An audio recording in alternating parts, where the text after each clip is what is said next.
really stressed, and it wasn't necessarily things that were happening at school.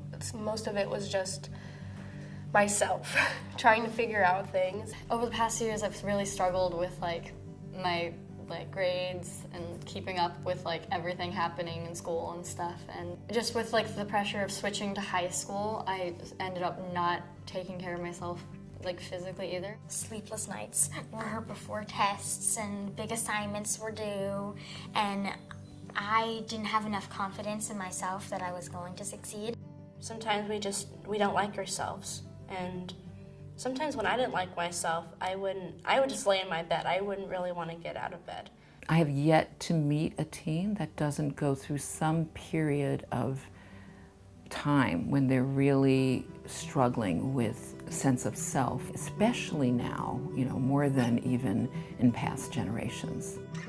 In smaller rural communities, there's maybe not as much available to them, and yet every day they're bombarded by either social media or movies or television that's showing them this other life that everybody else is supposedly living.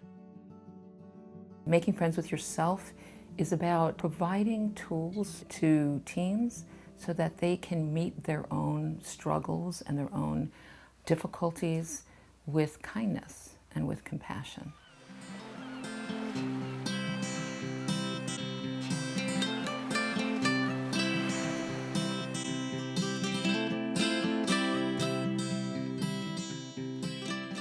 I was really nervous and stressed out about going to the class about stress. Generally, I've always felt confident in my own skin, but being on social media and getting addicted to it is not good. We're the first generation to have it. You just have to realize how much you want to pick up your phone and just always look at what other people are doing and not realizing what you're actually doing in the moment.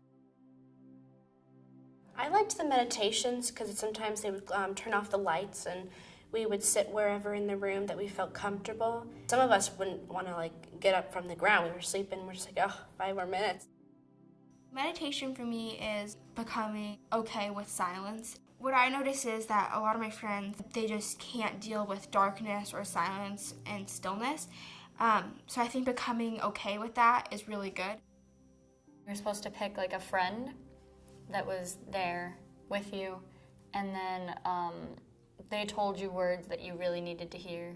It actually calmed me a lot. It, in a way, kind of made me, feel better about myself. We had this one class where we talked about how when you're a teenager, it's totally normal to butt heads with your parents. I know that really helped me because my dad and I butt heads a lot. I felt like everybody there was super understanding and had their own story, and it felt like a lot of people felt super free to share.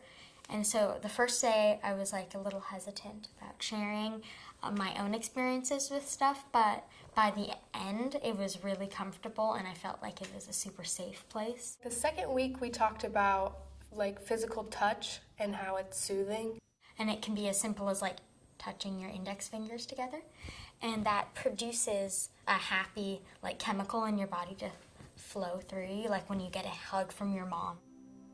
Self-compassion is always there for you, and it's very, very stable. Self-esteem doesn't stay up here if you're having a bad day and you've failed at something, you've struggled with something. Self-compassion, this program teaches kids to deal with what's arising moment by moment.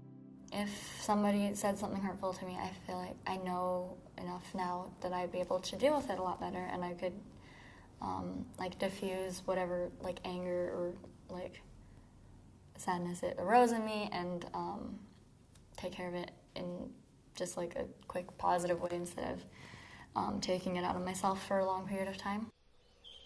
So many other people were going through similar things, especially with grades. It's something that most 7th graders, 8th graders, everybody goes through. And so that's super reassuring and comforting for me. We wrote letters to ourselves, and they actually got sent out after a month, and it was us telling ourselves what we liked and what we wanted to take away from the class, and that I really liked. And when I got it, I was like, oh my gosh, this is my letter. I'm so excited. The biggest takeaways for me were, for sure, the mindfulness practice, self-compassion, and the whole idea of common humanity.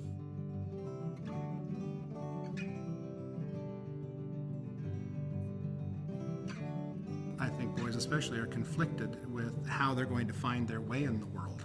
And oftentimes when I talk to them about, hey, what do you want to do? What are your interests? It's very difficult for them to pinpoint where their goals in life are. We found that mindfulness was a way to help these students develop an internal understanding of who they were and what their values were. What we find with the research is a decrease in depression, symptoms, a decrease in anxiety, symptoms, a decrease in stress. There is this wise, compassionate part inside all of us that knows us and knows what's good for us. I think that it would be really nice for younger kids to take the class so they know what they're doing later and not being feeling stuck, not knowing what to do with their stress. I think that they should know before it starts to pile on.